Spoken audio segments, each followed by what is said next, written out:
Have you ever had a case of buyer's remorse for any sort of big ticket item? Well, about 4 years ago, I went and purchased a high-end, top-of-the-line, 1 terabyte Samsung Galaxy S22 Ultra, unlocked, Snapdragon edition, creme de la creme of the time, while it was still a relatively new device. Now, I bought it secondhand from a YouTuber who does tech reviews, and no shade on him. He gave it to me at a fair price, and the device was in absolutely perfect condition when he gave it to me. That's not the issue. The issue was the device and everything about it. The damn thing would overheat for doing anything. And when I say overheat, I don't mean getting warm in the hands or even get uncomfortable. I mean stop working. Camera, GPS, streaming the audio. And we're not talking about when it was summer and 100 degrees out, or whatever, 40 degrees centigrade. We're not talking about that. I'm talking about comfortable ambient temperatures, no sun directly on it. If you just pushed it a little bit too far, the thing would just shut down. In fact, one time I was just using the thing in its awesome DeX mode, the mode itself being pretty awesome, being able to have a desktop mode, plugged it into a really nice high-resolution monitor, and I actually conducted a Teams meeting at work with it, but the thing overheated in the middle, and it just wasn't a reliable way of doing it. I really regretted that purchase. The battery life was abysmal. I got it because it had a lot of storage. It had what was at the time the best SoC around. It had a stylus. It was one of only 2 devices on the market that were new that had stylus, and the only one with a decent camera, unless you talk about the previous, actually S22 Ultra, there was no previous one that had it. And I had to stop using my old Note 9 because it had been de-supported by Samsung, and it's my daily driver. It's very important that it has security patches. I rocked that phone for a long time, and I told myself I was going to just keep using it until security patches ran out or it broke to the point where it wasn't worth fixing. Well,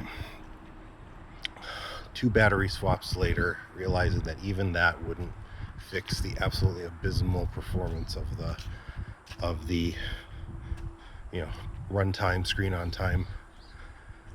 I gave up. I couldn't do it anymore. And even though it was expensive, and I just had to go and move on. And so I did. And I looked at the market, Samsung's offerings I didn't trust anymore after years and years and years of Samsung, going back all the way to a Note 8 that I got. They keep removing features and keep removing differentiation. They even made the S Pen worse over time, not better. They removed features from the S Pen that I used. I actually used the remote shutter and the Bluetooth gestures. So I'm like, well, if I don't care about the pen, and I really need to have a really good camera, and I am going to stick in Android land because I'm not super thrilled with the fruit offerings, what's there? Especially in the market I'm in, not in the US. I looked around, and OnePlus, Oppo, and a couple other companies stuck out. Now, I was debating between Oppo and OnePlus for their wonderful cameras. It seemed like there was a little bit more software stability, and there had been an older model released not that long before I started looking, even though there had been only 9 months, the OnePlus 13 versus the OnePlus 15. While I would have preferred a 1 terabyte model because I do shoot videos on photos, family, and stuff I use as my daily driver, I ultimately settled on the slightly less expensive but more durable OnePlus 13. I also really liked the idea of the slider button, something I'd never actually had on any phone I've ever owned, because I never daily drove an iPhone, and I can't recall even any of my flip phones or any of my devices ever having any sort of physical slider button to silence it. Not that I wouldn't have liked a volume dial, but that's a discussion for another day. In any case, I really enjoyed, well, I wanted to move on and see what I've had a couple of lower end OnePlus devices in the past, when my wife's daily driver failed a while back, and I needed something in a pinch that wasn't too expensive, that had most of the features, at least as a temporary device. I got a OnePlus Nord, one of the early like N100 5G I think models, and to be honest, I was very impressed with it. It had a fast enough processor, enough RAM. Charging speed was incredible compared even to my S22 Ultra with a 45 watt compatible Samsung name brand charger. The charger in the box for the OnePlus at 30 watts is consistent and seems so much faster. And the only thing really that wasn't good about the OnePlus Nord as a budget device, again, I even had a headphone jack. The one thing I didn't like was just that the cameras weren't good enough for our needs as our daily photography primary shooters. So my wife was not happy with how fast it was and how the pictures came out, which is fine. It was a cheap phone. It was just a temporary, and I really liked that thing otherwise, for if it was for the kids or something like that, just as like a consumption device or a communication device. The thing was phenomenal. So I was giving OnePlus another chance, this time with a phone touted to have really good camera, nice big sensor, so on and so forth. Well, yeah, I switched over to the OnePlus 13, and that is my daily driver right now. I've been running it and rocking it since November 2025, I think. And wow, while it is still missing fundamental features that I am still bitter about, things like the headphone jack, replaceable batteries, things of that nature, expandable storage, especially on a camera phone, considering that it was the same set of features that was missing from the Samsung S22, going from a Note 9 to a Samsung S22 Ultra. Other than the S Pen, which they'd already been depreciating like crazy on the newer devices, OnePlus made up for it with a flat screen, which I prefer. It should have been even more flat, but way more flat than that curved screen, which always made it difficult to use the S Pen in the first place, and to see content that wasn't warped, and to get errant touches. And the OnePlus had really true fast charging, which, to be honest, I haven't had in forever, since that other Nord. Now, I did have to buy a separate charger, which was a little annoying, but that's fine. It wasn't too expensive. And all things considered, the way it affected my workflow in a positive way, where I'm just charging the phone was no stress. I didn't have to be constantly tethered to a battery bank. And the speed of the device was so much better than the Snapdragon 8 Gen 1. This is rocking a Snapdragon Elite. It's 4 or 5 years newer SoC. Plenty of RAM, which I actually do use. Was using for like playing around with local AI models and just being able to run it without even having to think about it. Whereas the Samsung 12 gigs was starting to top out occasionally. Clean version of Android. And the fact that even with the fact that it had really fast charging up to 100 watts and a sustained like 60 or 70 watts, it didn't matter which charger you used. If I had a good GAN charger from any of the companies like RAV Power, Anker, even some of the more obscure Chinese brands, but that still have that GAN technology, I was charging it way faster on average. Even at the end, the thing the battery life on it, on this OnePlus 13, it just keeps going and going and going.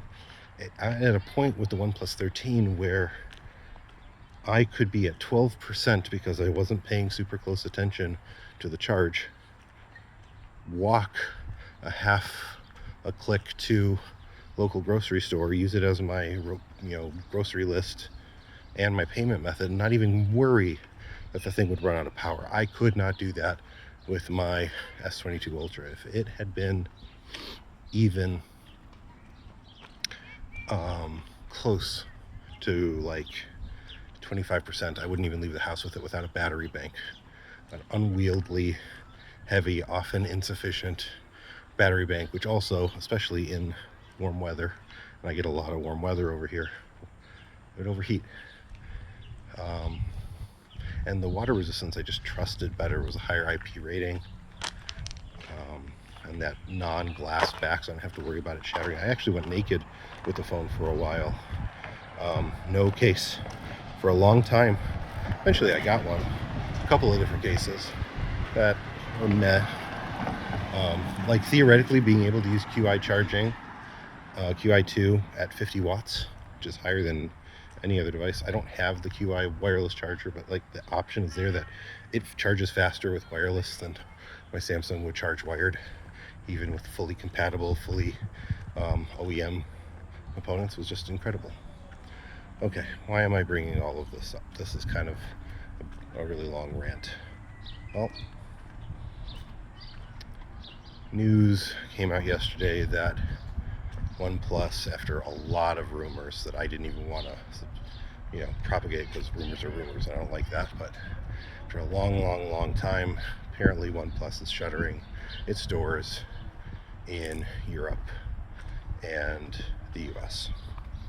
And the phones over here we import, I believe, mostly from Europe.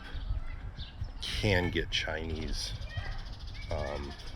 firmware phones, but why would you want it? It causes so much issues with bans and having to muck around to install the Play Store and Google services, which is really sad.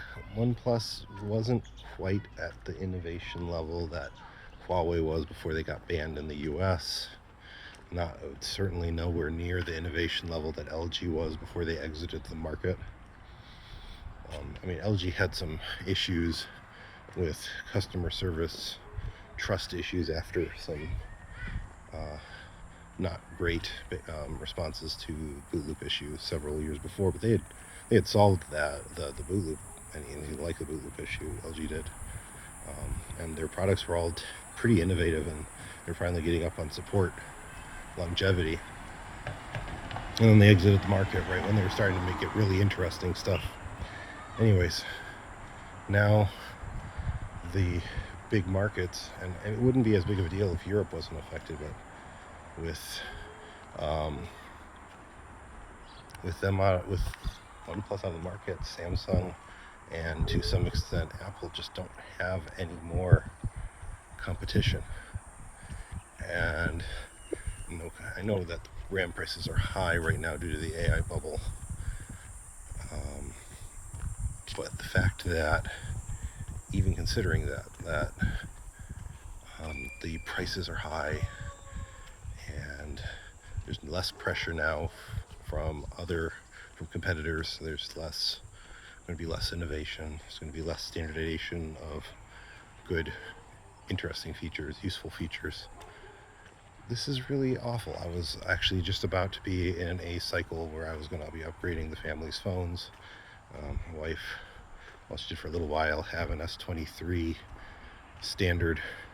It got stolen, and we had to quickly get something else, an S22, and that thing is like, it's actually, I prefer the S22 to the S22 Ultra for most things, but it's got a cracked screen at this point, and I'm not sure it's worth the repair. So I was going to go and upgrade that, and a couple of my kids are in need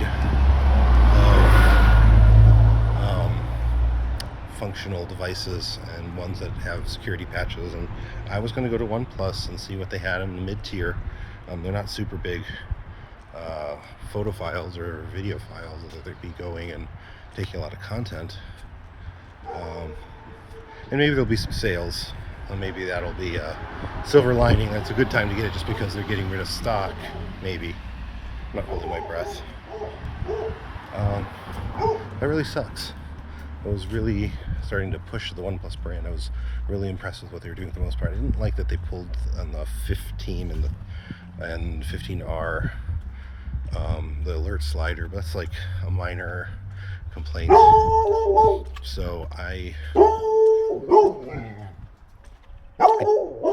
definitely am disappointed. OnePlus isn't going away per se. They claim they're going to keep supporting their stuff. I mean, they were really good and responsive on Twitter responsive to bug reports and things like that, and they fixed it in the next releases. That sucks. Anytime competition gets out of the market, it's a bad thing. Even if you yourself were never going to buy it.